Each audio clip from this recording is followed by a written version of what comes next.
Welcome to my blog. हामी चाहिँ shopping गर्न हिँडेको सनस्क्रिमहरू चाहिँ ल्याएर आइज भनेको दिदीहरूले, त्यही भएर सनस्क्रिमहरू चाहिँ डङ्की होते हो कि के भन्छ होइन नाम, तर हामीले चाहिँ सर्ट फर्ममा चाहिँ डङ्की भन्छ होइन।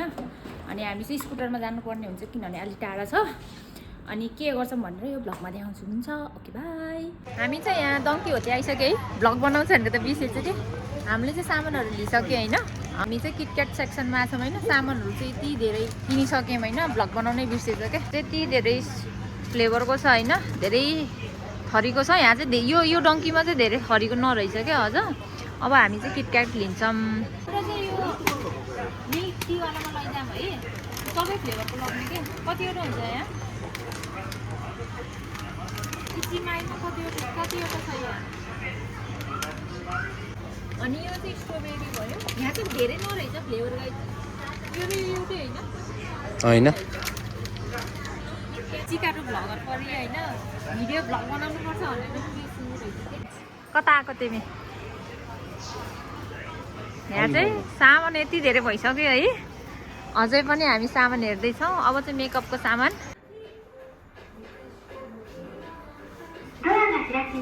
थाकेर बिहाल भइसक्यो, घुमेको घुमे।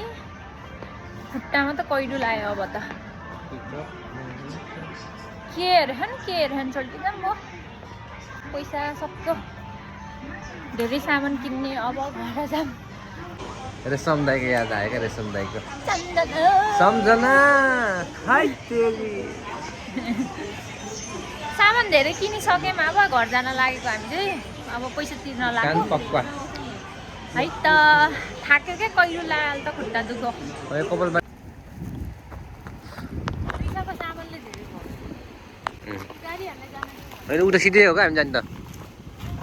लगभग 40,000को 40,000को सामान यति हो बल्ल। अहिले चाहिँ हामी घर आइसक्यो। अनि मैले चाहिँ टिकटकमा भिडियो बनाएर के किने भनेर हल भिडियो हाल्नेछु। टिकटकमा गएर हेर्न सक्नुहुन्छ। अनि सामानहरू चाहिँ हल गरेर च्यानलै भइसकेको छ। यति नै थियो यो भिडियोको लागि। हाम्रो युके जर्नीको बारेमा चाहिँ म चाहिँ भिडियोहरू बनाउने छु होइन। अब चाहिँ बिस्तारै प्याकिङ गर्नुपर्छ। हामीसँग अब धेरै टाइम पनि छैन। हामी चाहिँ अब नेक्स्ट मन्थको 10मा चाहिँ हामी यहाँबाट हिँड्छौँ होइन। हाम्रो फ्लाइट पनि बुक भइसक्यो। हाम्रो जर्नी चाहिँ हेर्न चाहनुहुन्छ भने मलाई सब्सक्राइब गर्नुहोला। यो भिडियोको लागि यति नै थियो। यति भन्दै ओके बाई।